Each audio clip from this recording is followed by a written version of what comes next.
All right, Bruce, I'm going to kick things off. Okay. So thanks so much for joining us today, and hope everyone had a wonderful Memorial Day weekend. I know how quickly this goes. And one of the things we often say is time is our most precious resource. So we really appreciate you spending the time with us, whether you're here live or listening to this on your recording. We plan to provide you significant value for your time here. And we plan on doing more of these webinars along the way with different topics and experts to bring awareness to strategies that just may be not in your line of sight these days. So really want to share that with you and hopefully empower you and educate you to higher levels of financial freedom. So the big thing as we get started with this, and as you join this webinar to learn about the infinite banking concept and how it can be a foundational piece to bringing you financial freedom, is we're encouraging you to think. It's difficult these days with so much information out there that this is just about thinking, right? And Henry Ford said it the best. He said, thinking is the hardest work there is, which is probably the reason why so few engage in it. So for you are listening, watching, and joining us today, you are outside of the norm. To learn more, to test things out, and hopefully expand your horizons. So for those who don't know me, my name's Tom Savantry. I'm at Perennial Pride. It's a wealth strategy firm that I started back in 2018. And our real focus is helping busy professionals, small business owners to maximize their wealth by helping them reduce taxes, expenses, and risk, so they can keep more of their hard-earned money and use it for things that they can impact and contribute to this world. So I am absolutely honored to have a close friend and mentor. I'm fortunate enough to say in Bruce Wayner. He'll introduce himself, but he's a veteran in this financial industry, and I'm just privileged to have him to come share his wisdom and experience and help you learn about the infinite banking concept. So Bruce, I'm going to shift gears here and let you have the mic and share a little bit about you, and we'll get going with the presentation. Yeah, thanks, Tom. I think your words of wisdom to your audience was very, very good. I think a lot of people think they think, but they're really not thinking. They're actually just regurgitating what they've actually heard. They're not analyzing what the effects of that thinking are. And I think the next area you have to do is think about your thinking. In other words, think why you're thinking in that way. So the first thing I'd like to do today is actually, before I introduce myself, is to ask people what motivated you to be on this webinar today. I think that's a really important question because some people may be on here because they heard about the infinite banking concept and want to kind of disprove it and say, oh, it's a scam or this or that. And other people said, oh no, I've heard really good things about it, so I want to learn more about it.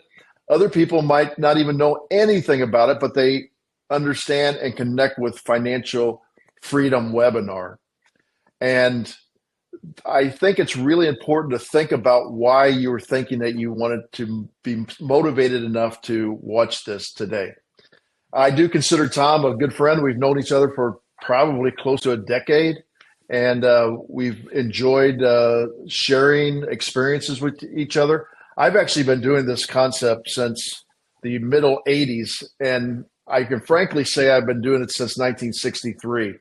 And why is that? Is because my capitalization period of this started when I was born. My father actually took out a whole life insurance concept on me in 1963, or contract on me in 1963. And then when I got married in 1986, he actually handed me that contract and said, you have cash value in this that you can borrow against to buy a home. And that's the first thing I ever did with it. And it was a wonderful gift that my parents gave me. So my wife and I, just starting out, could actually do this. And you got to remember, in the 80s, we were just coming off some massive inflation that we're actually experiencing a very similar thing right now. And at that time, I was actually in an education, and I was doing teaching and coaching. And really quickly that year, Franklin Life approached a bunch of teachers and coaches in the St. Louis area and said, hey, we would like you to present this financial freedom concept that you could actually retire and not have to pay any income tax on your retirement income through specially designed whole life insurance contracts. And I did that for several years. And then I got busier and busier and busier, and I got out of the business for a while because of some health issues. And then I started my own business and moved to California. My wife's mother actually died, and we decided to move back home. And when I did that, I actually got back with the original group that I was working with in the 80s. And that was 2007, 17 years ago today. And it's almost exactly today because it was June 1st of 2007. And our whole idea was to actually show people foundational things of safety to grow your wealth. And it's not that you should be looking at other things in your life, but this should be a financial thing. Save first, and then spend or invest secondly. And so I was fortunate enough, and then after the financial crisis, to meet R. Nelson Nash, who actually put the guidelines to the infinite banking concept. And he wrote a wonderful book called Becoming Your Own Banker. And that's this book right here. It's my Bible. I read it every time I'm on a plane. I don't know how many times I've read it now, because it's not just another financial book. It's a book that also deals with the human condition and what we need to overcome in order to put ourselves into good financial being and grow wealth. And we have to overcome a lot of things about our human condition, about complacency, about actually not thinking about what we should really be doing, but let external factors determine what we think about. And it's a really nice book, a good foundational book. And so when that happened, I had been using Whole Life and selling Whole Life in the 80s. And this man actually opened my eyes so much to my thinking that it should be foundational. And it really is not anything special. You're just actually changing where you put your money first. Everybody uses banks, and we need banks. We tell people that all the time. You need banks for transactions, but that's not necessarily the best place to save money. And now through this webinar, this PowerPoint presentation that Tom and I are going to walk you through, you're going to see that it really is a very simple concept, but people make it complicated. So Tom and I are going to try to actually simplify it tonight for everybody. That's awesome. So I'm going to start sharing my screen here. So to get this going, off you go, Bruce. Yeah, so the infinite banking concept, which we already talked about, is the foundation to financial freedom. Why is it foundational? Because everybody has to have money that flows through them to actually build wealth. And most people flow it through a bank first. All we're asking you to do is consider flowing it through a whole life insurance contract at an insurance company first before it goes into your bank. So that's the foundational beginning of the infinite banking concept. Next slide there, Tommy. So what we're really trying to say is there's more efficient ways to save outside of the commercial banks. We're not saying commercial banks are bad. However, you have to understand the commercial banks are in business to make a profit, just like any business is. So if they're in the business of making a profit, what you are actually doing then is, in the infinite banking concept, is actually using the whole life insurance to become your own bank and start recapturing some of those profits that you're losing to the bank. Now you might say, well, how is that possible? Well, it's possible because we're using a mutual life insurance company. Mutual means that it is the insurance company is actually owned by the policyholders. So that way, when you actually park your money in those insurance companies, you actually are able to then benefit by getting a dividend in the form of profits from the insurance company, just like a commercial bank would be making profits in the form of the difference between what they're actually giving the customer and the money they're making off the customer. So you're becoming your own bank. Next slide, Tom. This is really key. I think in our today's society, we are really quick to actually jump into success without building foundations first. So we developed this foundation pyramid that are the keys to wealth building. So you have to go through these steps, just like in any building that you build, you're going to want to make sure the foundation is taken care of first. So we have the wealth foundation, and here are some of the components of the wealth foundation. Tom's going to click through them, and I'm going to talk about it. And the wealth foundation is financial education. Congratulations, that's what you're doing tonight. You're educating yourself.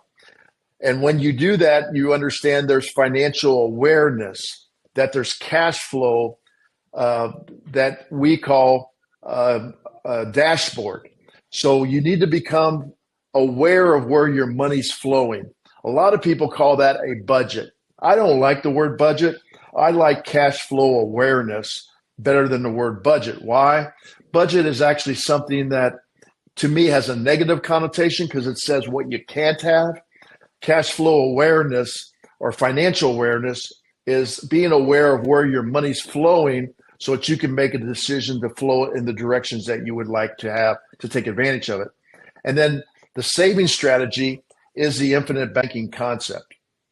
And the infinite banking concept is at the bottom, and it has to be right alongside financial awareness and financial education. That's the most important. Then Tom and I have talked about this on many occasions. We have a lot of insurances that we have in our lives, and property and casualty insurance is a way to share the risk amongst many people so that you do not have to have this risk all on yourself. I can actually attest to this. In 2014, my entire house burned down from a fire. And if I were going to have to rebuild and replace everything, my wife and I, it would have cost us hundreds of thousands of dollars. And why do I know that? Because an insurance company came in and wrote checks totaling $540,000 to not only rebuild our house, but to replace the contents. And I do not like the phrase that people say, well, eventually I'll become self-insured. And that's just an impossibility, because when you become self-insured, you actually have to take your assets that could be used somewhere else to actually pay for the things that happen bad in your life. So that is really foundational also, to make sure you have that shared risk pool. You need to have debt strategies. This is one of the foundational things with the infinite banking concept, is that through research, 34.5% of the money you bring in on a monthly basis actually goes out to finance your lifestyle. That is a huge number. And so if you have a debt strategy to control that debt, that I'm not saying that you need to give up what you would like to have with that debt, but you need to have this understanding of how debt is eroding your wealth. And then other insurances that also help build the pyramid are life, health, long-term care. It's interesting that I often tell people disability and long-term care are insurances that many people skip over. And yet we are more likely in our lifetime to become disabled and have long-term care issues at an earlier age than we are to die at an earlier age. But because death is imminent, people, if they do concentrate on one of them, they concentrate on that one. And then health insurance, I just saw again today how cancer is the number one thing that is causing people to become bankrupt is how they have to fight cancer. So the final thing I'd like to say about this financial foundation is to go back to the PNC. And all of these things that, if we don't have these foundations in our lives, cause stress in our lives, whether we realize it or not, because a lot of it's subconscious. And one way you can realize the stress that it's causing you is to cancel your car insurance and then drive across town on a busy freeway and see how stressed you feel. So insurance has actually helped take the stress out of our life. The next part, after you get all those parts of the foundation taken care of, is to establish a living trust along with powers of attorney. And powers of attorney would mean not only financial, but health powers of attorney. I don't know how it is, and I'm going to make a blanket statement because every state is different as far as how they handle trust and powers of attorney, but most are very similar, is that if you die without a trust and you simply have a will, that will is controlled by that state, how it's carried out, and a will can be contested. A trust cannot be contested. So if you want a will, or if you think that a will can take care of all your foundational needs, it can always be contested, not only by your loved ones, but also by creditors, where having a living trust cannot be. This can actually erode your wealth between 5 and 8% of your wealth going to attorneys to go through probate. So that's something that you can handle while you're alive to make sure that doesn't erode your wealth. Asset protection. Asset protection is from liabilities from creditors or if you get sued. And there's many ways that you can do this. You can do this through where you place your money. You can do it through LLCs. But you can also do it through trusts, certain types of trusts. These are very specific to your situation, so I'm going to leave it like that. But now this is our foundation. Now, once we get to this foundation, now we can get into wealth acceleration. So the first level of wealth acceleration is managing your cash flow. If you're asking yourself, is this webinar really for me? I would say that's a really good question. You're asking yourself really good questions. Because the first thing is this webinar is not for people that do not have good money habits. It's not a get out of debt strategy. This is something that where you feel like you will consistently pay yourself first. So you're going to take the profits first. Then you're going to do some investment strategies. Where is that cash flow coming from? It's coming from your hard work. It may also come from your investments. And then you're putting it into additional investment strategies. Those investment strategies will flow back to your cash. And in our case, we think it should flow back to your infinite banking concept. And that infinite banking concept was within the whole life insurance contract. And then you would use that money again to do more investments.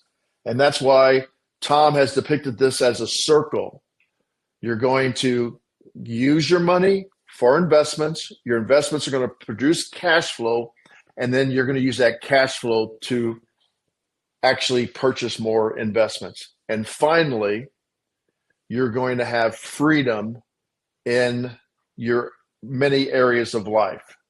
But the thing that I want to finish with this is how would that freedom make you feel? What can you do if you have that freedom in your life? I want you to actually dream on that. And then the final thing is the banking. Notice the banking on the right-hand side. So we have the foundation, the wealth foundation on the left, the wealth acceleration on the right. But we have banking taking over the entire right-hand side. And what that simply means is banking controls every aspect of your wealth building. So the question is, Should you be the bank or should somebody else be the bank? Next slide, Tom. R. Nelson Nash was a mentor of mine. He was a very interesting man. He was actually a forester by trade, went to the University of Georgia, and at age 14, bought his first whole life insurance policy.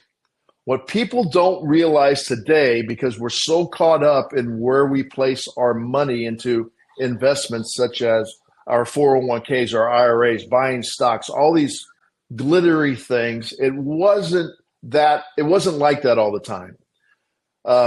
Through the turn of the century, all the way up to approximately the 70s, people were using whole life insurance contracts to actually store their wealth.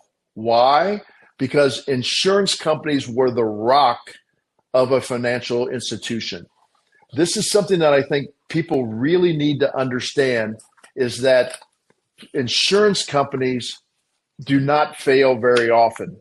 And when they do fail, the insurance companies that are in the industry come in and actually buy up the contracts and make good on the contracts. It doesn't happen very often. Banks fail all the time. And I know what some people are thinking right there in their minds. Yeah, but you got FDIC insurance. Well, you got some FDIC insurance up to a limitation of $250,000.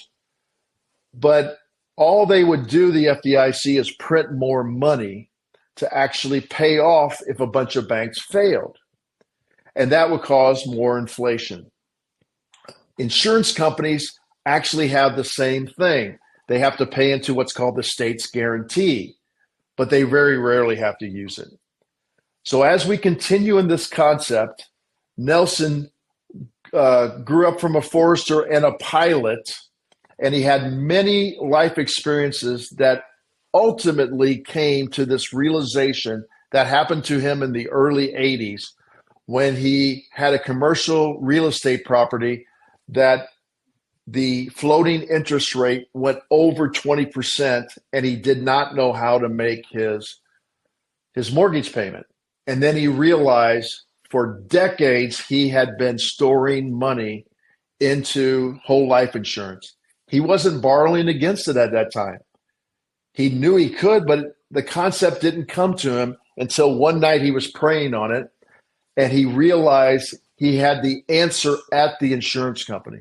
So he actually borrowed against the insurance cash value, paid off the banks, and then took the money he was paying off the banks with, whatever that monthly payment was, and he was paying his loan back to the insurance company to actually build up his capital again. So Tom has highlighted a couple of passages. I think it's important that I just read those right now. The introduction to this book says, Becoming Your Own Banker, the Infinite Banking Concept, is a text for a 10-hour course of instruction about the power of dividend-paying whole life insurance.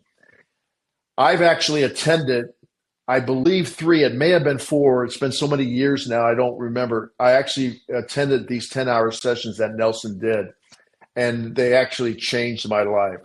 And then finally, Nelson says, this book is not about investments of any kind. We often hear in our industry, people say, oh, don't do whole life. It's a terrible investment. And we say, we agree with them. Why? Because investments actually have risk. This does not have any risk. This is a savings. Savings is your guaranteed money. He says it is about how one finances the things in life, which can certainly include investments.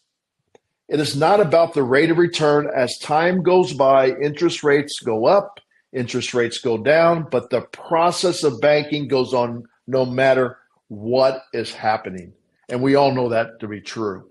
Whether we're in a really low interest rate environment that we were in from 2008 up to about 2021, or we're in a high interest rate environment that we're in right now, banking continues. So it's not about rates of return. Thanks, Tom. The next screen would be great. Okay, so I mentioned this a little bit earlier about how, from research, about 34.5% of all our income goes out to financing. But what people don't realize is they think, oh, well, I'm smart. I'm not one of those people. I actually pay cash for everything, so I have no financing costs. And what Nelson really tried to tell people is you finance everything in life. You either borrow the money and pay interest to a bank, or you use your own money and give up interest that you could have earned.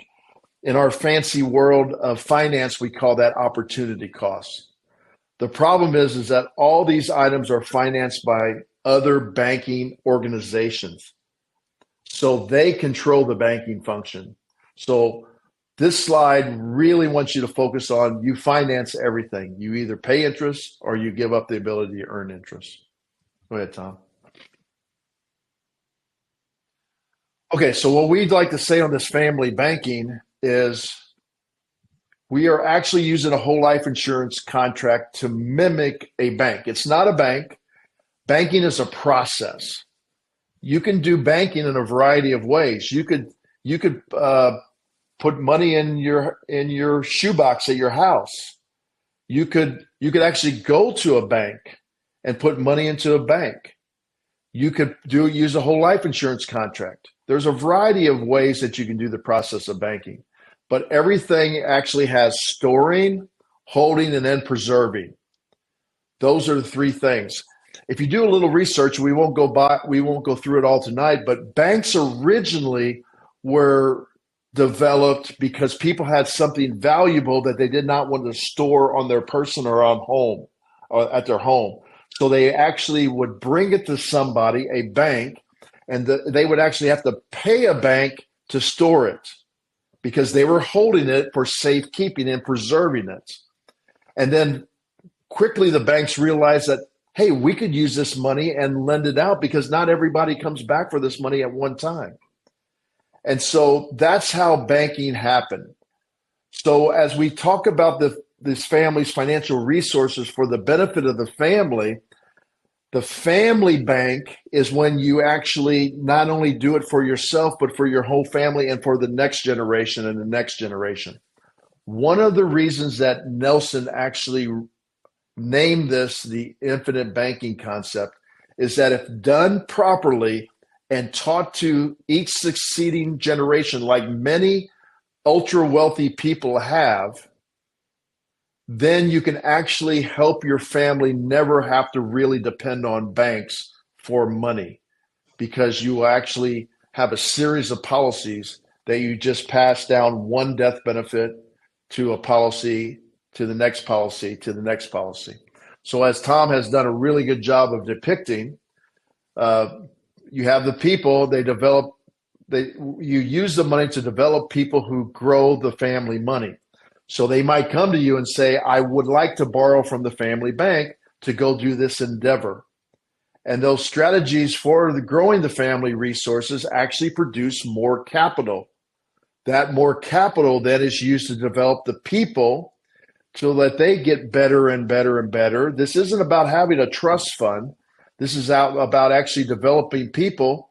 And then that money goes back to producing more people, and the cycle just continues throughout generations so that you produce wealth throughout the generations. And I know there are some people in this webinar that are going to say, yeah, but this money's going to spoil them.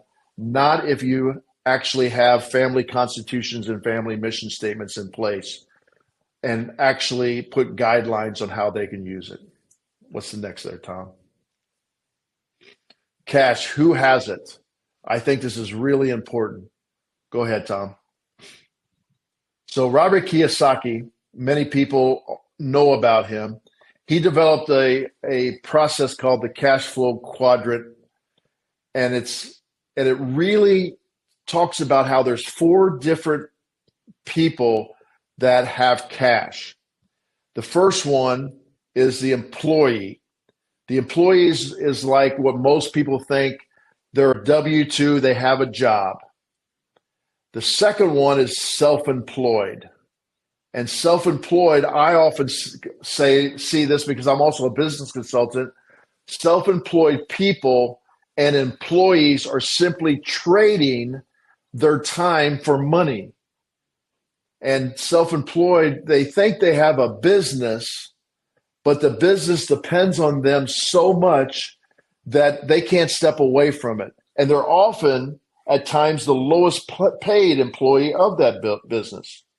So that's the left-hand side of the quadrant. The right-hand side of the quadrant is a business owner.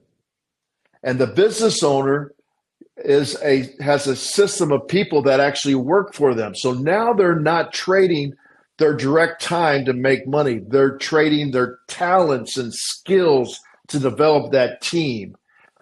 And then finally, the one that Kiyosaki has always says people should strive for is you want to be the investor. Your own investments make money for you. So you can't necessarily get to there right away. So a lot of people start out being employees, then they decide I'm going to become self-employed, and then they develop their own self-employed business into a business owner so that the business owner now doesn't have to trade his time all the time. And then finally, they're making money, enough money to then do some outside investing. But they all need a common thing, and that is a bank. They need bankers. They need bankers to not only do their daily stuff, so the employee needs it. They need to store their paycheck. They need to pay for things. The self-employed person needs it for personal, but they also need it to actually do the things in their business. The business owner actually needs it because they're owning a building, they're owning inventory, they're paying payroll, so on and so forth.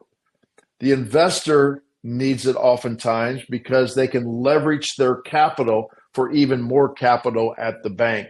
And then when they make this money off the investment, they store it back at the bank. So all four of these actually need the bank. So our next slide is going to continue with the banking process. So here's the 5 basic rules of banking. And I say this all the time. This is happening all the time, and I want to challenge you to really think about this. So what banks need is they need capital. Banks don't have their own capital. They actually entice us to bring the capital to them, and they like to get as much as possible. I'm showing my age here, but they used to actually incent you to bring capital to the bank by giving you gifts. You could get a toaster. You could get a bike for your child. You could get different gifts from them. And they wanted you to get it as often as possible. That's why they developed direct deposit. I don't know if any of you have been around the bank, but they'll say, we will not charge you a monthly amount, or they'll charge you less fee on a monthly amount if you set up direct deposit. They will actually do that. Then they want to hold on to it as long as possible because they have reserve requirements that the Federal Reserve puts on them. So they're going to want to hold on to it as long as possible because the longer they can hold on to it, the more money that they can actually fractionally reserve and lend out. Then they want to give it back to you as little as possible. Why? Because once again, they want to hold on to those reserves. And then finally, they want to take as little risk as possible. Banks are like, you probably have often heard this analogy. Banks will only lend you money when you don't really need it. They're not going to take any risk. It's kind of like they'll give you an umbrella when it's not raining, but as soon as it's raining, they're going to take the umbrella from you. And that is because they are trying to protect all their capital as much as possible. So then I say to you, if these are the 5 basic rules of the bank, shouldn't these be the 5 basic rules for you also? So number 1, you should be trying to save as much capital as possible. Number 2, you need to set up a system where you get it as often as possible. Every paycheck, you want to hold it as long as possible in your system. You want to be very diligent about giving it to somebody else, and you want to take as little risk as possible. All right, Tom, next. How banks make money. I alluded to this a little bit. So you have a depositor, a bank, and a borrower. We're going to step through this. So a depositor actually deposits $10,000 in the bank, and they used to have incentives for this. And what's the incentive now? We will give you a rate of return. We're going to say 1% right now. That's the kind of the carrot to do that. However, as I already talked about, it's not just about that, because we want to deposit money in the bank, even if they're not giving us any interest, because they make transactions very easily. How can I prove this? Well, during the financial crisis of 2008, when banks brought down their interest rates to basically zero, the United States people were still saving $17 trillion in banks because of the safety and the ease of transactions. So they don't even have to pay you any interest. So they're going to keep that a minimal. The next thing, the bank is going to then use other people's money for a variety of things. And they're also going to get other monies now because they have your deposit. We don't have time tonight to go through all this, but they can actually request more money from the Federal Reserve and use what's called fractional reserve banking. We'll get into this a little bit tonight, but I would encourage you to read up on fractional reserve banking. And then what about the next one, Tom? The borrower. Somebody's going to come in and say, I need money for something, a house, a car, for college, to start a business. And the bank's going to say, I have some of that money from this depositor. You can have it if you actually pay us in interest. So they're going to earn 10% interest. They only have to pay 1%. So think about the cost of capital. The cost of capital right now for the bank is 1% or $100. But they're going to get $1,000 from the interest they earned. That difference, that spread is 9%. So it costs them $100. Their gross profit's $1,000.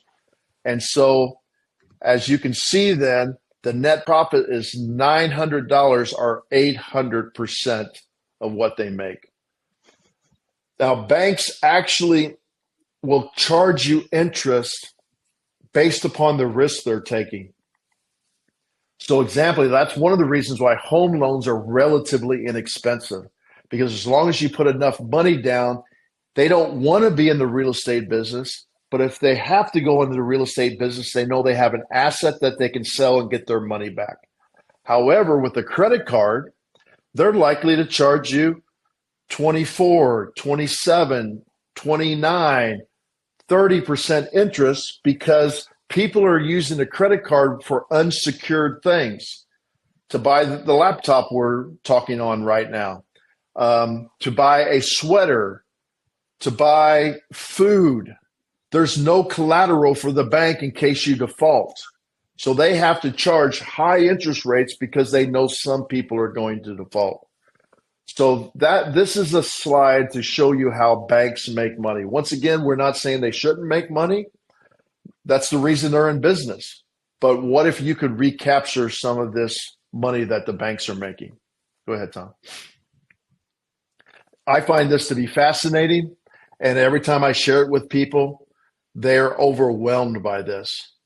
But the big banks, the Bank of America, Wells Fargo, Citi, Chase, they are all buying what they call bank-owned life insurance.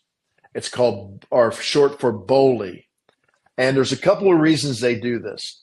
One is they can actually put their what they're called tier 1 capital. They have regulations that say they have to have safe capital, but they don't just want that capital just to sit and not make any money, and they don't want to have to pay taxes on it. So they're actually going to purchase whole life insurance contracts on their and they can do it in a variety of ways. They can do it for compensation, or they can just do it for protection. And that is safe money. And the regulatory bodies say, yes, we recognize that insurance companies have all the money that they're promising that they have. And so they actually buy this. And so, I mean, we have astronomical numbers: 24.1 billion, 19.6 billion, 12.2 billion, 5.3. And these are just four of the major banks. Other banks, regional banks, local banks do the same thing. Why do they do this? Because they see the strength and the advantage of having liquid capital that's also actually making money, and they can use it as collateral to borrow more money from the Federal Reserve. So if you set your own bank up like this, you can actually use safe money at the life insurance company and use that as collateral to borrow against it for the things that you use in your life. Great slide, Tom.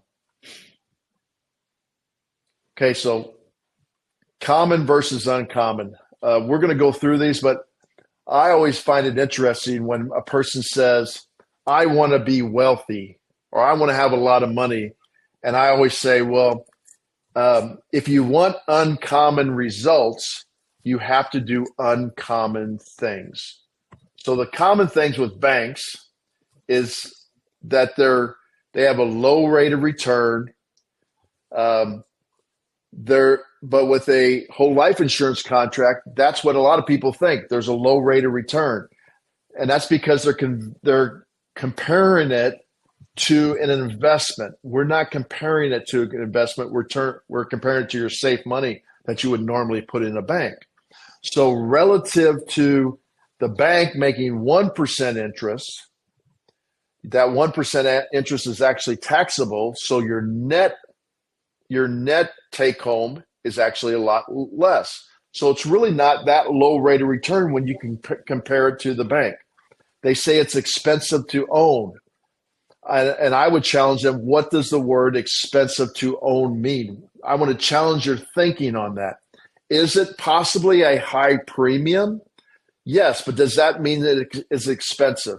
Expensive to me is actually purchasing something that is really, really high as far as the cost of it, but you may not feel like you're getting the value that you want. And then the final thing that commonly people say is it's the worst investment of all time. And we agree, because it's not an investment. So whole life insurance is not an investment. Just keep that in mind. I want to challenge your thinking. Okay, Tom, we can continue. I think this is really, Tom, let's go ahead and go through that comment that President Roosevelt made back in the turn of the century. Life insurance increases the stability of the business world, raises its moral tone, and puts a premium upon the habits of the thrift and the savings, which are so essential to the welfare of the people as a body.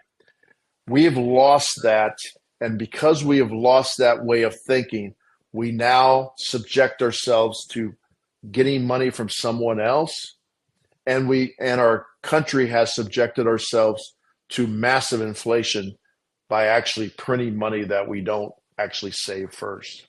All right, Tom, that's a great quote. Next. We want to tell you that there's guarantees. There's a death benefit that's guaranteed. You make your premium payment. It's guaranteed to pay off because it's whole life.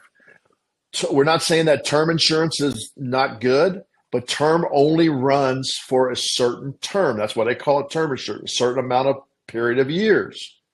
And so it's really good for some things, but there's no guarantee it's going to be paid out. Matter of fact, only about 1.5% of all term insurance policies ever pay out. Cash value increases because of the compounding effect. As you put capital into whole life insurance, as you get guaranteed interest, as you get probable dividends. And when I say probable, all the major carriers of mutual life insurance contracts have paid dividends well over 120 years, even through the Great Depression, the Great Recession, all these wars we have. They also have level premiums. They're guaranteed never to go up, where other what they call permanent policies, such as universal life policies, whether it's regular universal life, variable universal life, or index universal life, you cannot guarantee that the premiums are going to go up. Next slide, Tom. So this is really important, this constant compounding. This is what we were talking about earlier when we said uninterrupted compounding. You put your money somewhere, and yes, you could build it up in a bank and then go pay cash for something. And then you're really proud of yourself, and you say, I did not finance anything. Well, yes, you did, because you either pay interest or you give up the ability to make interest. So the constant compounding is a very important thing to understand. Next slide, Tom. We can depict it in this. There's two basic ways you can save and then pay cash, or you can borrow from a bank, make payments back, but both of them actually get to zero. When you save and pay cash, at least you're making a little interest along the way while you're saving. But remember, that interest is actually taxable, so it's not that much. And then when you buy something, you interrupt the compounding, so you don't have that constant compounding. The key here is that you're always paying interest. You either pay it to a financial company or you give up the ability, and you always get back to zero. Next slide, Tom. So spenders are people that are always going into debt. They go to the bank, they say, please give me a loan, I want to get a car. The bank assesses the risk, and they say, okay, we're going to give you this loan if they give it to you or not, and you have to jump through a bunch of hoops. And then you start making payments back at the interest rate and the payment schedule they set. Then you get it paid off, and you're like, I'm pretty proud of myself, so now I'm going to do it with a home. Takes a long time to pay that off. So you're paying interest for a long time. And then you might do it for college costs or vacations. So you're always under the line. Your goal is to get back to zero. That's not a great goal, just to get back to zero. Next type are spenders. Type of spenders equals these savers. So they save first before they spend. Once again, we think that's a little better. It's not a lot better, but it's a little better. You have to rethink your thinking. You are making a little interest along the way, but as soon as you take it out to buy the car, to buy the house, to use for college, you interrupt that compounding and you get back to zero, and you have to start all over again. So we're going to challenge your thinking to do it like this. Do it like the saver and build it up just like it was in the previous slide. But now the insurance company will allow your money to stay with the insurance company, and you're going to borrow against the cash value of your life insurance contract. So now you're actually not going to go below the zero line because you've capitalized just like the saver, and you're going to pay back. All the while your money is still compounding. Are you paying an interest cost to the insurance company? Yes, you are. But remember, you are part owner of the insurance company. That insurance company uses the profits from any interest that they get from the policy holders to actually pay back in the form of a dividend.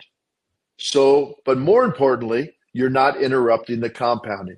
As you continue to capitalize your policy by paying it back, now you can purchase a house. You keep going in this compound curve, and eventually the compounding takes off. Notice how steep the curve is halfway through rather than the first part of it. So you do have to have some patience. But heck, you have to have a patience in the bank too. If you put it in the bank, it doesn't all of a sudden take off either. It's the same concept. You're storing your money at a different financial institution. Great slide, Tom.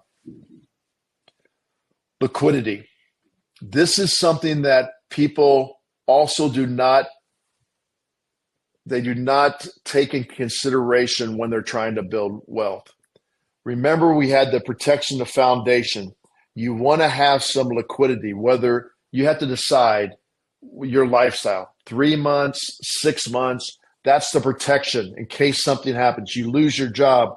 One of your children actually become ill. You need more money. A family member needs some cash for something. So that is the foundation for protection. Then when we get to the acceleration, you've saved money. You haven't just spent it. You've saved it. Now you have an opportunity. I can actually purchase this rental property. I can get into this investment. I could actually buy a business and make more money to get in Kiyosaki's right-hand side of the quadrant to actually accelerate this. So Nelson Nash said that Nelson Nash said that opportunities find cash. And it's like the old game when you buy a car and you're driving down the highway, suddenly you see a lot more cars that are just like yours. When you have cash, suddenly opportunities appear before you so that you can accelerate your wealth. Great, Tom. Next one. This is really key, and this is how now when you become the banker, just like if you were the president of a real bank, okay, a commercial bank or a regional bank, or you can decide the loan provisions for somebody that's borrowing from your bank. Now, because you have to pay the stockholders of the bank, you're not going to be really flexible with that. You're going to say, yeah, I'm going to allow you to buy this home over 30 years. You're going to have to pay us X every month. And the reason we're going to do that is, and we require that is, we don't want to have to take over your collateral in your house and sell it if you don't pay us back. So we're not going to have very flexible loan provisions. When you're your own bank and you use the banking process through a whole life insurance contract, the collateral is the cash value at the life insurance company. It's already at the life insurance company. It's already easily collateralized. And if you don't pay the loan back, they're just going to withhold your ability to access that cash. If you do pay the loan back, either every month or every quarter or every 6 months or whenever you pay it back, they're immediately going to allow you to have that capital back if you need it. Or you can decide not to pay it back. We don't think that's a good idea because the more you can pay back, the more capital you'll have for wealth acceleration later on. But if you don't pay it back, all they do is subtract it from the death benefit, and your family will get less at that time. And so there's a contractual guaranteed line of credit that's unstructured at the insurance company. That is the ultimate control. Unstructured, flexible loan provisions. Great slide, Tom. Next. Privacy.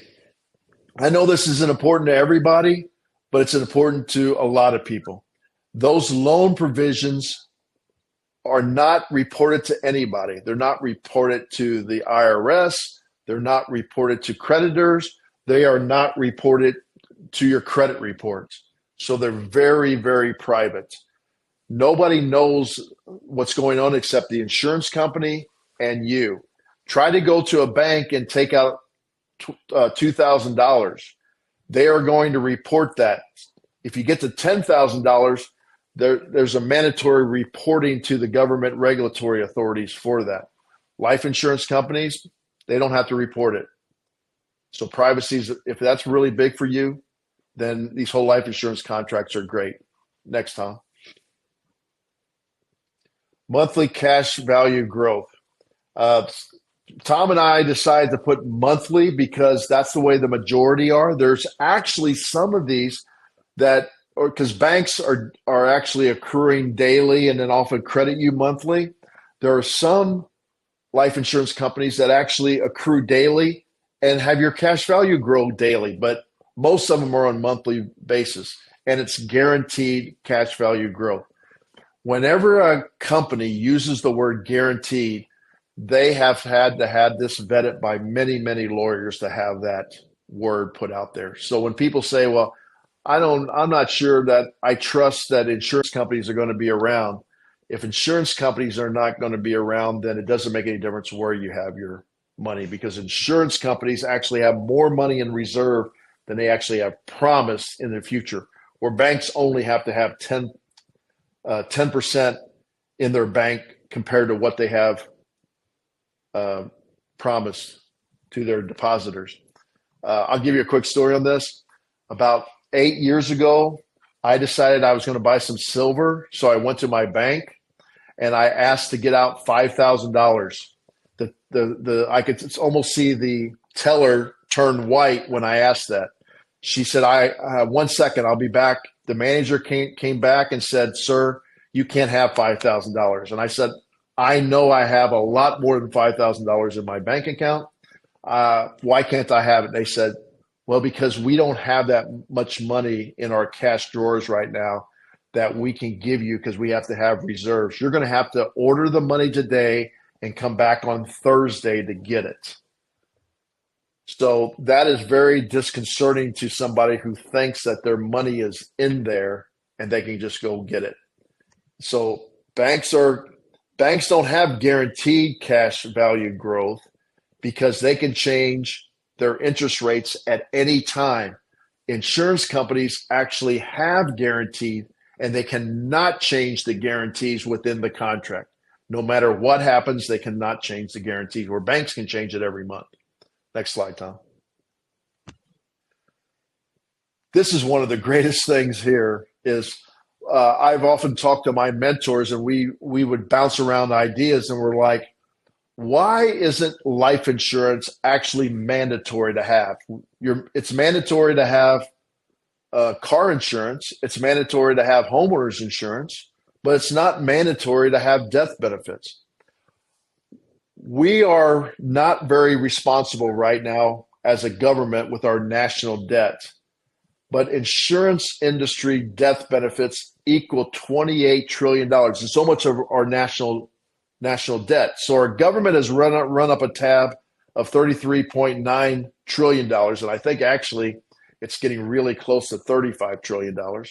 And insurance companies have $28 trillion in industry death benefits that they know they can pay into the future. So which one is actually stronger? Which one would you rather have your money in? Next, Tom. Yeah, let's go back to that quote. I love that you put quotes in here, Tom.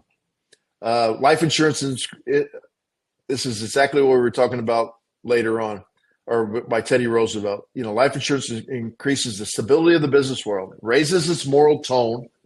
And why does it raise the moral tone? Because insurance industry cannot actually inflate our money supply, and puts a premium on the habits of thrift and saving, which are so essential to the welfare of the people as a body.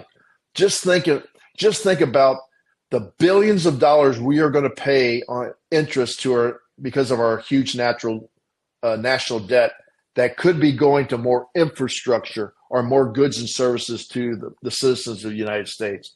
Teddy Roosevelt recognized this way back in the early 1900s. Okay, Tom. High yield savings. Once again, I already kind of talked about this.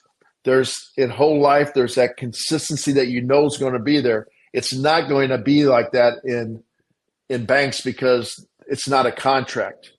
They can change the interest rates at any time. Next slide, Tom. So the infinite banking, if you actually have listened to everything I talked about, it really has three fundamental things that you actually as a person have to do. This is a process. This is not something that you just turn over and say, "Here, give it to me." You have to have good fundamentals. You have to implement those fundamentals, and then you have to actually execute those fundamentals. So what happens with the family banking system is you're going to have dividends through internal growth, and you're also going to have interest. So you're going to have interest and dividends you're going to earn through your banking system. Even though dividends are not guaranteed by contract, they're highly probable because, like I said, every mutual company has paid dividends for more than 120 years, even through those bad economic times. Then you can actually get a return. So you can get a tax-free return at the insurance company. Then you can borrow against your cash value and go do something else with it. We call it the and asset. So you're going to get external growth through investment returns and other cash flowing investments. I'm going to finish the slide by saying three things. So you have the internal rate of return of the policy, guaranteed and highly probable through dividends. You're going to have the external, the and asset, where you're going to get returns outside the policy. So you have the internal, the external, and then finally, the death benefit becomes an eternal rate of return that you can actually pass on to your loved ones for all eternity. Next slide, Tom. We've been beating this up the entire time, or when I say we, I should say I have been. But investing is intentionally separating your control of your money with the expectation that additional money returns in the future. I'm sure you've all heard this. If you're going to make money, you got to take risk. I disagree with that. And then go ahead to the next one, Tom. Banking, intentionally keeping your flow of money permanently in an environment where you have complete control over and the accessibility of it. So investing, you're giving up control to someone else. Banking, you're taking control of it yourself. I want you to think about those two differences. So, Tom, I think you would like to talk and end this today. Yeah, Bruce, how they can reach out. Bruce, as always, just not only just sharing your wisdom around the concepts, but providing the stories and tangible things that really happen in life on how this gets applied, right? We can talk about theory and concepts, but until you actually see it in action and see it actually producing things, it's sometimes difficult to imagine. So I really appreciate you sharing all your wisdom and some of the details around this, because it isn't just, like you said, about the numbers. We can easily get wrapped around numbers and rates of return and all those things. But at the core is a fundamental way and philosophy of managing our money, right? Which is different. And unfortunately, we've come to just rely on the banking system for everything without ever thinking too much about it. And so I'm so thankful that I came across this concept years ago and meeting other people like you to help share the wisdom for others who also are seeking this. So if anyone's really interested in learning more about, certainly you can go scan the QR code here and set up some time to talk about. But while we have time here, we'll open up for any quick questions that anyone has. This was a kind of a pretty large overview of the concept. But if there are any questions, we'll look at the chat and see if there's anything that pops up from the listeners. Yeah. Tom, while you're doing that, I know a lot of people, I used to be in education for 17 years, and I say sometimes there's no questions for two reasons. One is you've done a really good job of explaining it, this is a brand new concept for a lot of people. And I think I'm pretty good at explaining it, but I'm not that good. And the other reason is that you haven't done a great job of explaining it, so people don't know what to ask. So I'm gonna kick this off with a couple of questions that come up all the time. People say, well, if this is so good, why haven't I heard about it? People say this all the time. And I would say it's because mutual insurance companies are very conservative. They are not, because they have to have a profit to return to their policyholders in the form of a dividend.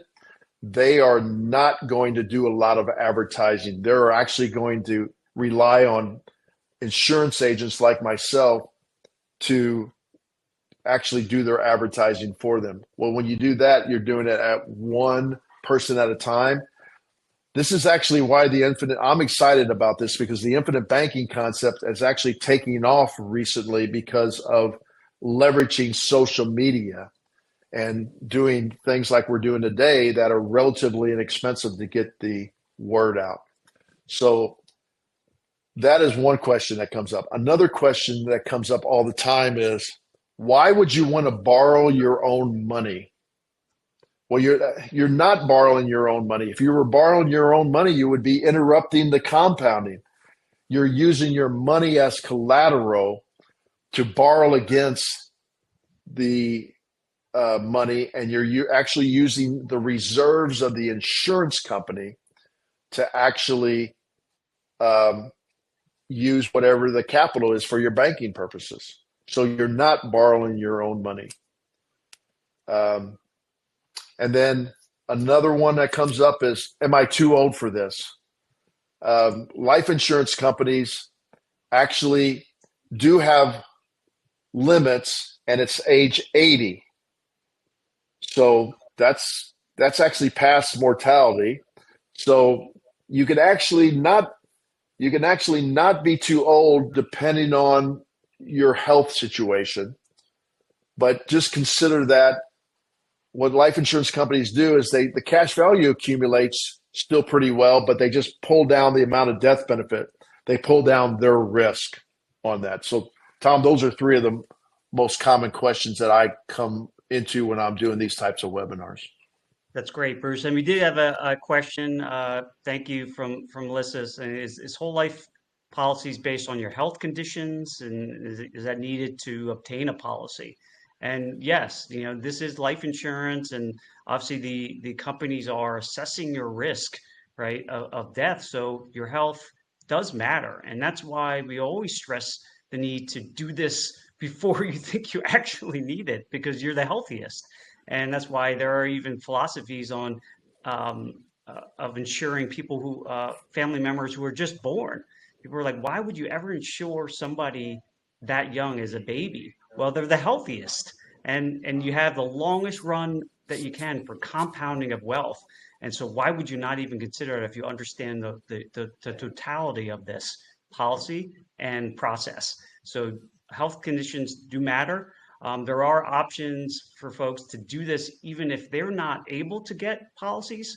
They can actually own a policy on someone else's life, right? If they're have an insurable interest in that other person, like a spouse or a sibling or a child, you can still do this. Business Even if partner, a business partner would be another good one. Yes. Yeah, very good, Tom. Very, very good. Yeah, and there potential weight restrictions is another question, but that goes into the broader idea of health and risk. And so obviously if you're of normal weight, then it definitely bodes well for the underwriters. But things can change over time too, and that's really, I've seen people who've really started to glom onto this concept and actually start pushing themselves to become healthier. So it's a good thing, right? And yeah, that's actually, yeah, I've seen the same thing, Tom. And the other thing I'd like to say about weight is it's just one factor, okay? Because I've seen people, I've taken applications on a person I thought there is no way that they're going to get accepted because of their weight. But then they do the blood workup and everything else, and they do their family history, and they're like, no, this weight's not really that big a problem for this genetics of this family. So it's not. So I wouldn't worry about weight. Especially, I've noticed that weight in women is not as bad as weight in men. I've noticed that over my career. So don't let that. Some of the things and Tom already hit on this, is some of the things are not good, such as diabetes is not good in the form of an actuarial table. Doesn't mean if you have diabetes, you're not going to live to mortality or pass. It's just that these are actuarial tables. And so they know that people with diabetes tend to live a shorter life. Obviously, cancers and heart disease are not normal either. And so those are difficult. But as Tom said, they're not guaranteed. You ought to have an experienced agent like Tom or myself or anybody else that understands this concept. They can walk you through the pros and cons of this. And oftentimes, if you do enough business with enough companies, they will actually pre-screen you and say, you don't have to go through the entire application process. Just tell us a little bit about them, and we'll tell you whether it's even worth it or not to go through the process. So great questions, Tom. Wonderful. So I'm checking the chat, see if there's any other questions that are popping up. And as Bruce sort of alluded to earlier in this presentation, we would highly encourage you to go to get the book "Becoming Your Own Banker" by R. Nelson Nash, and it's a tremendous, not a long book, but it has tons of valuable insights around just better money management and being more fiscally responsible. Right, things that we all could benefit from. And it isn't just about whole life insurance and how to use it. It talks about how we think as humans around money and how we sometimes can get ourselves in trouble, right? So these are just good principles to live by and sound, just like we're trying to encourage sound money principles, right? And that's really at the heart of this whole concept. So I don't think we have any other questions. So Bruce, I am absolutely so thankful to have you in my life and as a mentor, and I appreciate you spending time here sharing your vast wisdom around this. I know people will benefit from this for way past today. So I really thank you for sharing and your time and all that's in your brain space. So appreciate it. You're welcome, Tom. I mean, I want to thank people for watching this because you are in your first step of your financial knowledge, and that's part of the foundation of your wealth accumulation. So thanks to everybody that listened to this today. Absolutely. Take care, and we'll see you on the next webinar.